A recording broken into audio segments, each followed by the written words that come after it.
1866년 9월 대동 강가에서 한 27살의 젊은 외국인 선교사가 죽임을 당했습니다. 그의 이름은 로버트 저메인 토머스입니다. 그는 죽는 이 시점으로부터 3년 전에 한 여인과 결혼을 했었습니다. 그리고 결혼 직후 토마스 선교사 부부는 중국 선교에 함께 헌신을 했었습니다. 사진이 준비되어 있는데요. 그러나 중국 선교를 시작한 지 얼마 되지 않아서 임신했던 그의 아내는 뱃속의 아기와 함께 병에 걸려 죽게 됩니다. 그를 파송했던 런던 선교회에 보내게 되는 그의 첫 편지는 선교 보고서가 아닌 아내의 사망 보고서가 되고 말았습니다. 그의 편지에는 이렇게 기록이 되어 있습니다. 내가 영국을 떠날 때에는 여기서 처음 쓰는 편지가 이런 것이 될 줄은 몰랐습니다. 내 사랑하는 아내 캐롤라인이 지난달 24일에 세상을 떠나고 말았습니다. 더 이상 글을 써내려가지 못하겠습니다. 큰 충격에 빠진 토마스 선교사는 선교 사역을 접고 중국 세관에서 통역으로 일을 하게 됩니다. 그러나 그곳에서 당시 흥선 대원군의 박해를 피해서 중국으로 피난 왔던 천주교 조선인 신자 2명을 만나게 됩니다. 그리고 조선의 상황을 전해 듣게 된 그는 다시금 선교의 열정을 회복합니다. 그리고 1865년 그는 서해안 황해도 몇몇 섬들을 돌아다니면서 2개월 반 동안 자신이 준비해간 중국어 한문 성경을 나누어 줍니다. 그는 그곳에서 조선 선교의 가능성을 확인하였고 이듬해인 1866년에 드디어 조선 본토에 들어가기 위해서 미국의 상선이었던 제너럴 셔먼호에 오르게 됩니다. 그는 조선 선교에 대해서 상당히 기대감에 부풀어 있었던 것 같습니다. 그가 배를 타기 불과 며칠 전 1866년 8월 1일에 런던 선교회에 보낸 보고서에는 이렇게 기록되어 있습니다. 저는 상당히 많은 분량의 성경책을 가지고 조선 사람들이 환영을 해주리라는 기대에 부풀어 떠납니다. 천주교의 오류들이 섞이지 않은 순수한 복음을 가지고 이 알려지지 않은 나라에 전하려는 노력을 이 사회가 인정해 줄 것을 믿습니다. 그러나 그의 이 간절한 기대는 수포로 돌아가 버립니다. 1866년 9월 5일 선교 사역을 시작한 지 불과 3년 만에 이 27살의 젊은 영국인 선교사는 대동 강가에서 한 조선인 관군에 의해서 죽임을 당합니다. 그러면 그의 죽음은 아무런 의미 없는 죽음이었습니까? 그렇지 않았습니다. 그는 죽기 전에 그가 배에 싣고 온 한문 성경을 대동 강가에서 뿌렸습니다. 그리고 마지막으로 그에게 칼을 겨눈 관군 박춘권에게도 죽기 직전에 성경책을 건네 주었습니다. 토마스 선교사를 죽인 박춘권은 이후에 이 장면을 이렇게 회고하고 있습니다. 내가 서양 사람을 죽이는 중에 한 사람을 죽인 것은 내가 지금 생각할수록 이상한 감이 있다. 내가 그를 찌르려고 할 때에 그는 두 손을 마주잡고 무삼 어떤 말을 한 후에 붉은 배를 입힌 책을 가지고 웃으면서 나에게 받으라 권하였다. 그러므로 내가 그를 죽이기는 하였으나 이 책을 받지 아니할 수 없어서 받아왔노라. 이날 토마스 선교사에게 성경책을 받아온 이 박춘권은 이후에 회개하고 1899년 세례를 받고 안주교회의 영수가 되고 후에는 평양교회의 장로가 되었습니다. 또한 이날 이 장면을 구경하고 있던 12살의 한 소년이 있었는데 그의 이름은 최치량이라는 소년이었습니다. 그는 한문 성경 3권을 그곳에서 주워갔고 이후에 이 책이 금서라는 사실을 알고 영문주사 박영식에게 줍니다. 박영식은 이 성경책의 종이 재질이 그 당시에는 참으로 희귀한 너무나도 좋은 종이 재질이라서 그 성경책 종이를 다 뜯어서 온 방의 벽지로 다 발라버립니다. 그리고 그때 성경책을 주워갔던 최치량은 이후에 성장하여 사업가가 되었고 박영식이 성경책을 벽지로 바른 그 집을 사게 됩니다. 그리고 그 최치량은 이 벽지로 발라진 성경책을 읽고 또 전도를 받는 중에 회심하여서 마페 선교사에게 세례를 받고 평양 지역 교회의 초석이 되었다고 합니다. 이처럼 토마스 선교사가 한 일이라고는 성경책을 몇 권 전해준 것뿐인데 그 성경을 통하여 놀라운 역사가 일어났던 것이죠. 그러면 이 성경이 무엇이기에 이처럼 놀라운 역사가 일어나는 것입니까? 이 성경은 하나님의 말씀입니다. 그리고 히브리서 4장 12절의 말씀처럼 그 하나님의 말씀은 살아있고 활력이 있어 좌우의 어떤 날선 검보다도 예리하여 혼과 영과 및 관절과 골수를 찔러 쪼개기까지 하며 또 마음의 생각과 뜻을 판단하는 능력이 있는 하나님의 말씀입니다. 그리고 이 성경 말씀은 확실합니다. 정확무오합니다. 이 말씀이 얼마나 확실합니까? 오늘 본문 말씀을 보시면 이 성경은 우리가 직접 경험하는 그 어떠한 경험들보다도 더 확실하다 말씀합니다. 우리가 직접 경험하는 것 얼마나 확실합니까? 너무나도 확실합니다. 내가 봤어, 내가 직접 경험했어 라고 말하는 것보다 더 확실한 게 어디 있겠습니까?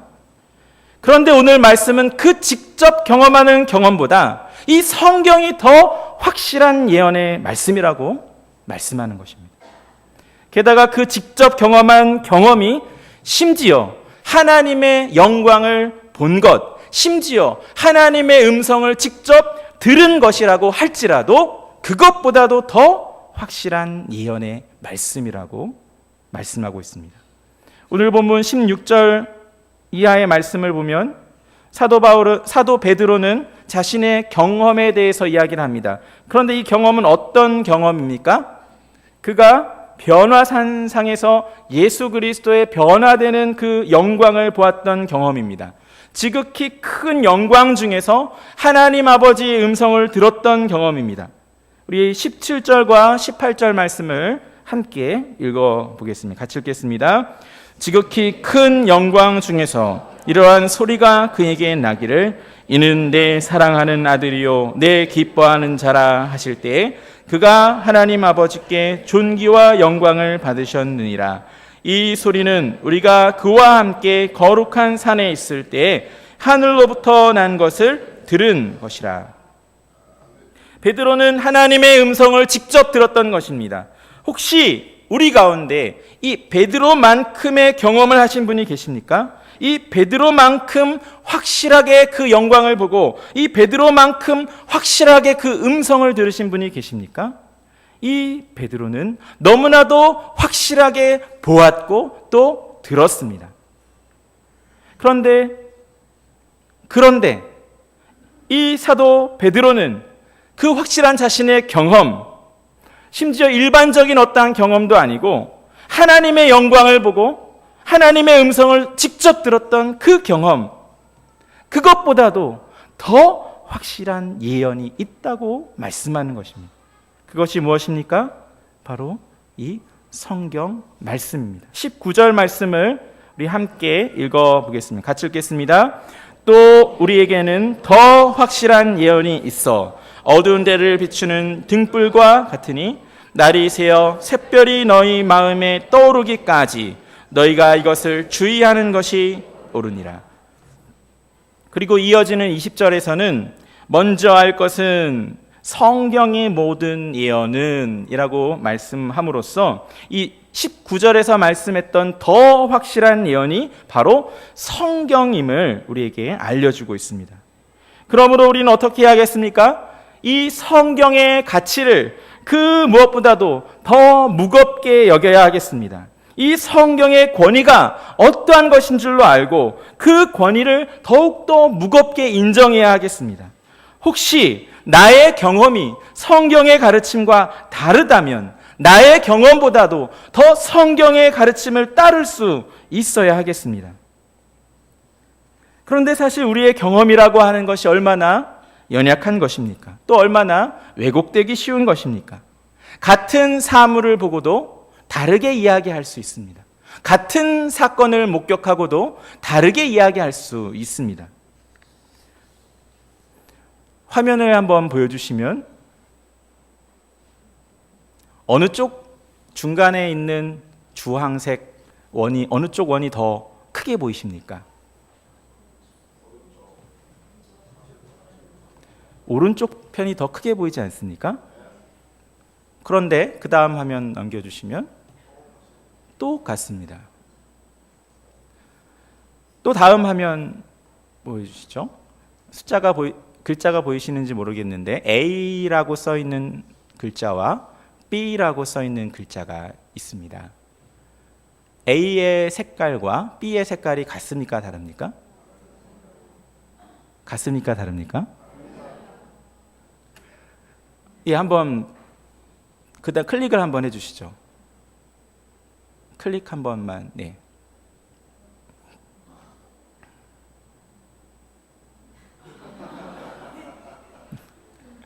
네.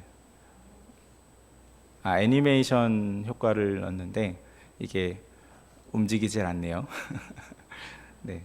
이 A와 B가 색깔이 같습니다. 예. B에 있는 거를 이렇게 끌어다가 A에다가 올려보면은 A와 B의 색깔이 같습니다. 네. 그 B 부분에 보시면 이렇게 따로 이렇게 아마 개체가 따로 있을 겁니다. 그거를 그냥 이렇게 끌어보시면 아마 올라갈 것 같은데요. 네. 그걸 잡아서 위로 한번 당겨 보시겠습니까? 네. 포기하겠습니다. 네. 직접 나중에 인터넷으로 한번 확인해 보시고요. 컴퓨터로요. 같습니다. 같은 색깔인데 달라 보이는 것이죠. 이것은 단순히 착시 현상이죠. 착시 현상입니다. 이처럼 우리가 직접 보았다라고 하더라도 그 보는 감각, 듣는 감각, 그것조차 쉽게 왜곡될 수 있는 것입니다. 우리의 경험은 이처럼 연약하고 왜곡될 수 있는 것이죠.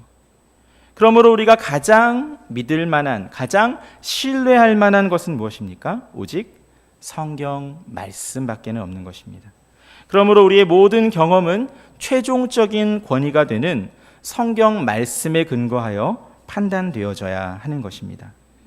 그런데 어떠한 사람은 이 성경 말씀이 과연 신뢰할 만한가? 이러한 의구심을 가지고 질문을 던지는 사람들이 있습니다. 성경도 결국에는 사람이 쓴 글 아닙니까? 사람의 생각과 사람의 감정과 사람의 판단이 들어간 것 아닙니까? 라고 질문을 던지는 것이죠. 오늘 오전에 말씀을 통해서도 들으셨겠지만 오늘 본문에서는 뭐라고 말씀해주고 있습니까? 21절 말씀을 우리 같이 읽겠습니다. 예언은 언제든지 사람의 뜻으로 낸 것이 아니요 오직 성령의 감동하심을 받은 사람들이 하나님께 받아 말한 것임이라. 아멘. 이 성경의 모든 예언은 사람의 뜻으로 지어낸 말씀이 아닌 것입니다. 오직 성령의 감동하심을 받은 사람들이 하나님께 받아 기록한 하나님의 말씀인 것이죠. 디모데후서 3장 16절 말씀은 또 이렇게 말씀합니다. 모든 성경은 하나님의 감동으로 된 것으로 교훈과 책망과 바르게 함과 의로 교육하기에 유익하다. 모든 성경은 모든 성경은 하나님의 감동으로 기록되었습니다. 성령님의 감동하심을 받은 사람들이 하나님께 받아 기록한 책입니다. 이 말은 성령님께서 인간 저자가 성경을 기록할 때에 그 손을 붙들어 주셔서 인간 저자가 어떠한 실수도 어떠한 오류도 하지 않도록 지켜주시고 보호해 주셨다는 그러한 뜻이 됩니다. 그러므로 성경은 하나님의 말씀 그대로 정확무오하게 기록될 수 있었던 것이죠. 그런데 어떤 사람은 여기서 또 이렇게 질문할지 모르겠습니다. 그 정확무오하다고 하는 성경은 성경 원본이 아닙니까?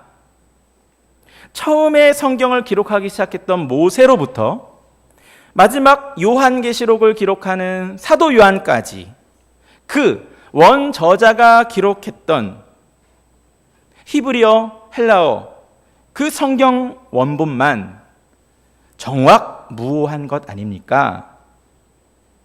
그 오랜 옛날에는 복사기나 프린터가 없었기 때문에 손으로 다 베껴 써야 했을 텐데 성경을 옮기고 또 옮겨 적다 보면 오류도 생길 수 있고 자신의 생각도 들어갈 수 있는 것 아닙니까? 그런 식으로 하다가 결국 성경에는 수많은 꾸며진 후대의 제자들에 의해서 꾸며진 신화들로 가득 채워진 것 아닙니까? 이렇게 질문하는 사람이 있을지 모르겠습니다. 성경에 원본이 남아있다면 그 원본과 대조해보면 쉽게 해결될 텐데 그 성경 원본, 모세가 기록한 원본, 사도 바울이 기록한 원본, 사도 요한이 기록한 원본, 그 원본은 오늘날 남아있습니까? 없습니까? 남아있지 않는 것입니다. 그러면 원본이 없으니 비교 대조해 볼 수도 없고 어떻게 이 전에 내려오는 사본이 오류가 없다고 확신할 수 있겠습니까? 어떻게 생각하십니까? 그런 것 같지 않습니까? 우리가 최근에 성경 쓰기를 하시는 분들도 계실 텐데 성경 쓰기를 해보시면 어떻습니까? 성경을 정확하게 쓴다고 왼쪽에 성경책을 두고 오른쪽에 노트를 두고 보면서 그대로 적었는데도 불구하고 다 쓰고 나서 확인을 해보면 어떤 경우는 한 줄이 빠지거나 어떤 경우는 한 줄을 또 한 번 쓰거나 이러한 경우들이 있지 않습니까?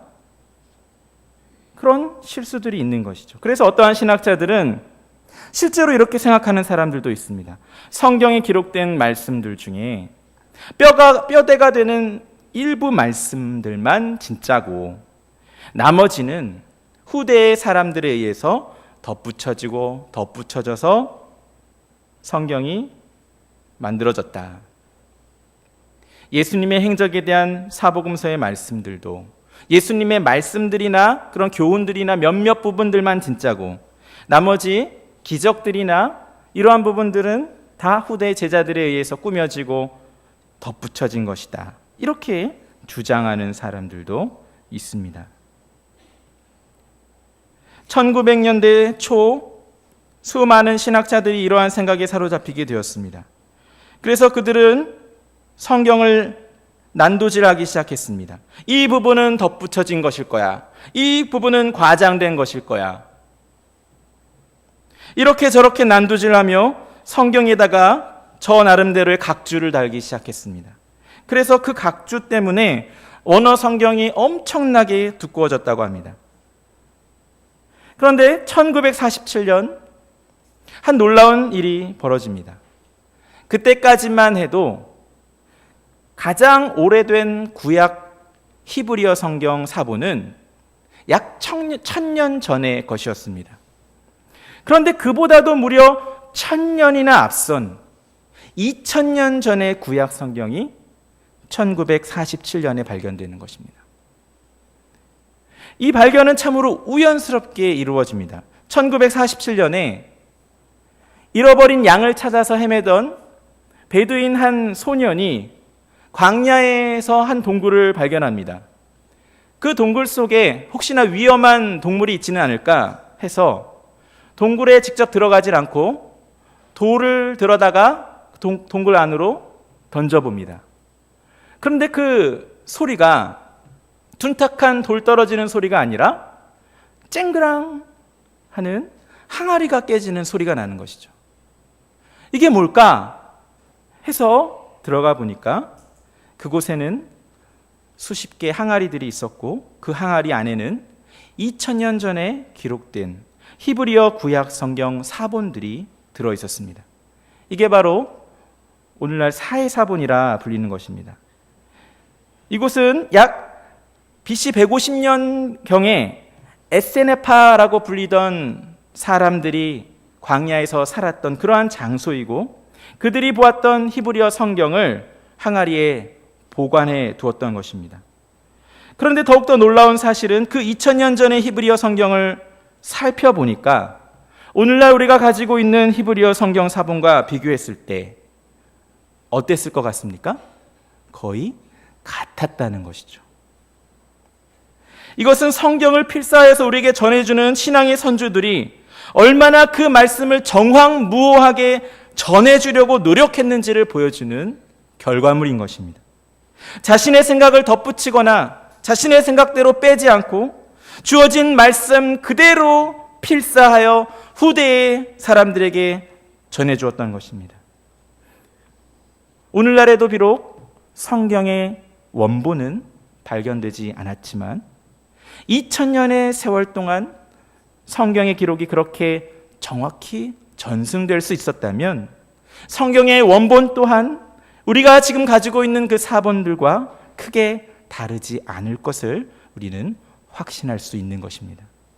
그리고 무엇보다도 우리는 이 말씀을 보존하시는 하나님의 역사를 신뢰하기에 이 성경의 기록을 신뢰할 수 있는 것입니다. 하나님께서는 사도들과 선지자들을 통하여 이 성경 말씀을 기록하여 주셨습니다. 그리고 이 성경 말씀을 통하여 주님 다시 오시는 그날까지 이것을 가지고 신앙생활하도록 하셨습니다. 그 하나님께서 이 성경의 기록이 사라지도록 내버려 두시겠습니까? 하나님께서 지금도 살아서 역사하는 분으로 믿는다면 그 하나님께서 자신의 말씀인 이 성경을 사라지지 않고 왜곡되지 않고 보존되도록 역사하여 주실 것도 믿을 수 있는 것입니다. 그러므로 우리는 이 성경을 신뢰할 수 있습니다. 그러므로 이 성경은 우리에게 더 확실한 예언의 말씀, 가장 확실한 예언의 말씀이 되는 것입니다. 그러므로 우리는 어떻게 해야 하겠습니까? 우리는 이 성경 말씀의 가치를 알고 그 말씀을 주목하고 살피고 묵상해야 합니다. 우리 19절 말씀을 다시 한번 함께 같이 읽어보겠습니다. 또 우리에게는 더 확실한 예언이 있어 어두운 데를 비추는 등불과 같으니 날이 새어 샛별이 너희 마음에 떠오르기까지 너희가 이것을 주의하는 것이 옳으니라. 아멘. 이 성경은 어두운 데를 비추는 등불과도 같습니다. 그러므로 우리는 이 성경을 주의하고 살피고 묵상해야 하는데요. 어떻게 되기까지 살펴야 된다고 말씀합니까? 날이 새어 샛별이 너희 마음에 떠오르기까지 이 성경을 주의하여 살펴야 한다. 이렇게 말씀하고 있습니다. 날이 새어 샛별이 너희 마음에 떠오르기까지. 이 말씀은 무슨 뜻입니까? 실제로 밤을 새워서 성경을 볼 수도 있겠지만 그 말씀의 의미보다는 그것보다는 우리의 마음 가운데 그 말씀이 깨달아지는 것입니다. 새벽 샛별과도 같으신 예수 그리스도의 영광의 빛이 어두운 우리의 마음을 밝게 비추어 주는 것입니다. 하나님의 영광의 그 빛이 우리의 어두운 마음을 밝게 비추어 주는 것입니다. 그렇게 그 말씀의 의미가 깨달아짐으로 그 영광의 빛이 우리 어두운 마음을 밝게 비추어 주실 때까지 이 성경 말씀을 주의하여 살펴야 하는 것입니다. 우리는 이 성경 말씀을 이렇게 읽고 묵상하고 있습니까? 혹시나 의무감에 떠밀려서 형식적으로 읽고 덮어두지는 않습니까? 우리가 말씀을 읽고 묵상하는 우리의 태도를 한번 돌아보기 원합니다. 그리고 그 영광의 빛이 우리의 어두운 마음을 밝게 비추어 주시기를 사모하면서 이 성경 말씀을 주의하고 살피고 묵상하는 데 힘쓰는 저와 여러분이 되기를 원합니다. 그러나 또한 이 성경 말씀이 최고의 권위를 가진다, 말씀이 최고다, 성경이 최고다 라고 이야기한다고 해서 모두가 옳은 것은 아닙니다. 사실 장로교회보다 성경을 더 강조하는 곳이 있는데요. 어딜까요?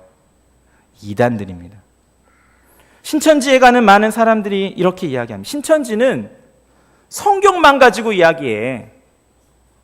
그런데 실제로 그들은 어떻게 합니까? 진짜로 성경만 가지고 이야기합니다. 다른 이야기 하지 않습니다. 농담도 하지 않고 재미있는 얘기도 안 합니다. 오직 성경 말씀만 가지고 이야기합니다. 그런데 그들은 이단입니다. 왜 그렇습니까?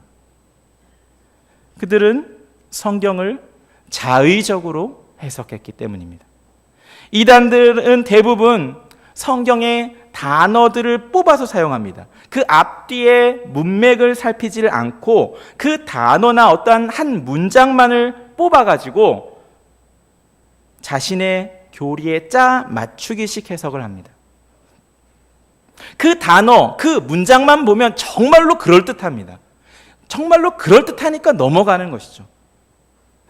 그러나 그 문장의 앞뒤 문맥을 잘 살펴보면, 그리고 성경 전체의 가르침을 잘 살펴보면 그러한 해석이 될 수 없다는 사실을 명확히 알 수 있습니다. 그래서 오늘 사도 베드로는 어떻게 말씀하고 있습니까? 우리의 20절 말씀을 또 함께 읽어보겠습니다. 먼저 알 것은 성경의 모든 예언은 사사로이 풀 것이 아니니, 성경의 모든 예언은 사사로이 풀 것이 아닌 것입니다. 이 성경 말씀은 하나님의 말씀이기 때문에 나의 생각으로 사사로이 해석해서는 안 되고 성경이 스스로 말씀하게끔 해야 합니다. 그러므로 성경은 성경으로 해석되어져야 합니다. 일부분만 보면 보이지 않던 의미가 성경 전체의 문맥을 함께 살피게 되면 그 의미가 밝혀지게 되는 것입니다. 그리고 우리는 여기에다가 성령님의 역사를 힘입어야 합니다. 이것은 우리가 성경의 지식을 단순히 지식으로만 받는 것이 아니기 때문에 반드시 필요한 것입니다. 성경을 단순히 지식으로만 연구한다면 그것은 우리의 신앙에 아무런 유익이 될 수 없을 것입니다. 그러나 우리가 성경을 통해서 앞서 살펴본 것처럼 예수 그리스도와 하나님의 영광의 그 빛을 우리 어두운 마음 가운데 밝히 비춰주시기를 소원한다면 우리는 이 성경을 연구하되 성령님의 역사를 간구해야만 합니다. 머리로만 알 뿐만 아니라 우리의 가슴도 뜨거워져야 하는 것입니다. 말씀만 보아서도 안 되고 기도만 해서도 안 됩니다. 말씀도 보아야 하고 기도도 해야 하는 것입니다. 우리는 성경을 펼쳐서 읽어야 합니다. 오늘 베드로서의 말씀처럼 주의하여 살펴야 합니다. 그러나 성경을 그렇게 읽고 또 연구하고 공부하는 것만으로 충분하지 않을 수 있습니다. 우리의 가슴이 주님을 향한 사랑으로 뜨거워지지 않는다면 이 성경을 읽는 것이 아무런 의미가 없는 것입니다. 그러므로 우리는 성경을 펼쳐서 읽어야 하고 무릎을 꿇고 기도해야 하는 것입니다. 누가복음 24장의 말씀을 보면 부활하신 예수님께서 엠마오로 가는 두 제자를 만나셔서 동행하시면서 자신의 정체는 그들에게 가리어 알아보지 못하게 하시고 모세와 모든 선지자들의 글로 시작하여서 모든 성경에 쓴 바 자기에 관한 것을 자세히 설명해 주십니다. 그리고 나서 후에 두 제자의 눈이 밝아져서 예수님이신 줄 알아보게 됐을 때 예수님께서는 사라지셨습니다. 그때 제자들이 서로 하는 말이 이 말씀입니다. 우리 누가복음 24장 32절 같이 읽겠습니다. 그들이 서로 말하되 길에서 우리에게 말씀하시고 우리에게 성경을 풀어 주실 때 우리 속에서 마음이 뜨겁지 아니하더냐 하고, 성경을 읽고 묵상할 때 우리의 마음 가운데서도 이러한 뜨거움이 일어나기를 소원합니다. 우리 주 예수 그리스도와 하나님 아버지의 그 영광을 볼 수 있게 되기를 원합니다. 그리하여 그 하나님을 더욱더 뜨겁게 사랑할 수 있게 되기를 원합니다. 그리하여 그 하나님을 더욱더 즐거워할 수 있게 되기를 원합니다. 그리하여서 이 세상의 영광보다, 이 세상의 즐거움보다 하나님의 영광과 하나님 안에서 누리는 그 기쁨이 더욱더 크고 고귀하다는 사실을 발견할 수 있게 되기를 원합니다. 지난 월요일, 화요일 교회에서 배려해 주신 덕분에 저는 서울에서 목회자 컨퍼런스를 다녀왔습니다. 존 파이퍼라고 하는 한 유명한 노 목회자의 강의를 듣고 왔습니다. 그분이 하신 말씀이 바로 이러한 내용입니다. 그 중에 한 가지만 소개를 해드리면, 그분이 웨스트민스터 신앙고백서 소요리 문답 제1문을 이야기를 했습니다. 우리 잘 알고 계시죠? 무엇이죠? 사람의 제일 되는 목적은 무엇입니까? 질문을 던지고 답이 있는데 같이 한번 읽어보겠습니다. 하나님을 영화롭게 하는 것과 영원토록 그를 즐거워하는 것입니다. 우리가 너무나도 익숙하게 잘 알고 있는 문답입니다. 그런데 빨간색 글씨로 문제에 사람의 제일된 목적이라고 해놨습니다. 목적. 웨스트민스터 신앙고백서를 작성한 사람들은 이 목적이라고 하는 단어에다가 복수형을 쓰지 않고 단수형을 썼습니다. 목적들이라고 하지 않고 목적이라고 하나의 단수형 단어를 사용했습니다. 그렇게 한 이유가 무엇이겠습니까? 하나님을 영화롭게 하는 것과 영원토록 그를 즐거워하는 것이 서로 분리되는, 서로 다른 두 가지의 목적이 아니고, 하나님을 영화롭게 하는 것과 영원토록 하나님을 즐거워하는 것은 하나 되는, 긴밀히 연결되는 하나의 목적이라는 그러한 의미가 되는 것입니다. 여러분은 언제 자녀가 이쁘십니까? 저에게는 어린 준이와 건이가 있습니다.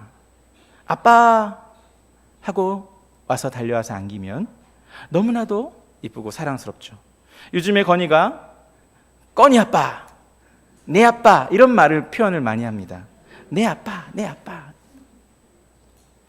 다른 거 타는 거 하나도 없어도 그런 모습 자체가 너무나도 사랑스럽고 기쁜 것이죠. 이와 같이 하나님 아버지께서도 우리가 세상에 다른 것이 아닌 하나님 자신으로 인하여 만족하고 하나님으로 인하여 기뻐하고 하나님을 즐거워할 때에 하나님께서 영광 받으신다는 것입니다. 세상에 그것이 만약 하나님이 주신 것이라고 할지라도 그 하나님이 주신 선물보다도 그 선물을 주신 하나님 자신을 더 좋아하고 더 기뻐하고 더 즐거워한다면 하나님께서는 기뻐하시고 영광을 받으신다는 것입니다. 그러므로 우리는 이 성경 말씀을 통해서 하나님의 영광에, 예수 그리스도의 영광에 더욱더 주목해야 하겠습니다. 그 영광의 아름다움이 이 세상의 화려함과 아름다움보다 훨씬 더 아름답고 그 속에서 누리는 기쁨이 이 세상에서 잠시 잠깐 누리는 쾌락이 주는 즐거움보다 훨씬 더 풍성하고 기쁘고 즐겁다는 사실을 더욱더 깊이 깨닫고 경험하는 저와 여러분이 되기를 원합니다. 그리하여서 사도 바울처럼 이렇게 고백할 수 있게 되기를 원합니다. 빌립보서 3장 5절부터 9절 말씀인데요. 우리 천천히 같이 읽도록 하겠습니다. 나는 8일 만에 할례를 받고 이스라엘 족속이요 베냐민 지파요 히브리인 중에 히브리인이요 율법으로는 바리새인이요 열심으로는 교회를 박해하고 율법의 의로는 흠이 없는 자라. 그러나 무엇이든지 내게 유익하던 것을 내가 그리스도를 위하여 다 해로 여길 뿐더러 또한 모든 것을 해로 여김은 내 주 그리스도를 아는 지식이 가장 고상하기 때문이라.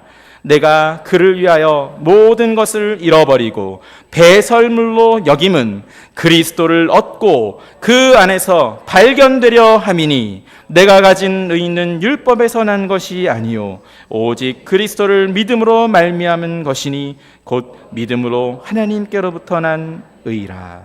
아멘. 사도 바울은 육체적으로 자랑할 만한 것들이 너무나도 많았습니다. 혈통이 좋았고 학벌이 좋았습니다. 그러나 그가 가졌던 모든 스펙들, 모든 지식들을 그리스도를 위하여 이제는 다 해로 여긴다고 말합니다. 이 세상의 모든 것들은 다 배설물로 여긴다고 말합니다. 똥과 같이 여긴다고 말합니다. 그가 왜 이렇게 고백할 수 있었던 것입니까? 사도 바울은 예수 그리스도의 영광을 본 것입니다. 예수 그리스도를 아는 지식이 얼마나 고귀한지 그 가치를 깨달은 것입니다. 이 세상에 아무리 큰 금은보화를 주어도 예수 그리스도의 가치에 비하면 아무것도 아님을, 똥과 같은 것임을 깨달은 것입니다. 그 예수 그리스도를 얻을 수 있다는 사실에 그는 이 세상의 모든 것들을 배설물과 같이 여길 수 있게 되었던 것입니다. 이러한 은혜가 우리에게도 있기를 원합니다. 이러한 고백이 우리의 입술에서도 고백되어지기를 원합니다. 그 하나님의 영광이 이 세상의 화려함보다 더 아름답습니다. 하나님을 즐거워하는 그 기쁨이 이 세상이 주는 잠시 잠깐의 쾌락보다 더 고귀하고 더 즐겁습니다. 더 기쁩니다. 이렇게 고백할 수 있게 되기를 원합니다. 우리에게 허락하신 더 확실한 예언의 말씀, 이 성경을 통하여 우리의 눈이 주님의 영광을 보고 그 하나님을 즐거워하며 그 하나님으로 인하여 기뻐하며 주님께 영광 돌려드리며 살아가는 저 여러분 되시기를 주님의 이름으로 축원합니다. 함께 기도하겠습니다. 하나님 아버지, 우리가 이 성경 말씀을 통하여 주님의 영광을 보기를 원합니다. 이 세상의 화려함보다 하나님의 영광이 더 아름답고, 이 세상의 잠시 잠깐의 쾌락보다 주님 안에서 누리는 기쁨이 훨씬 더 크다는 사실을 깊이 깨닫게 하시고 경험케 하시고, 하나님으로 인하여 기뻐하며 하나님만으로 인하여 즐거워하며 하나님께 영광 돌려드리는 삶을 살 수 있도록 주님 도와주시옵소서. 예수 그리스도의 이름으로 기도하옵나이다. 아멘.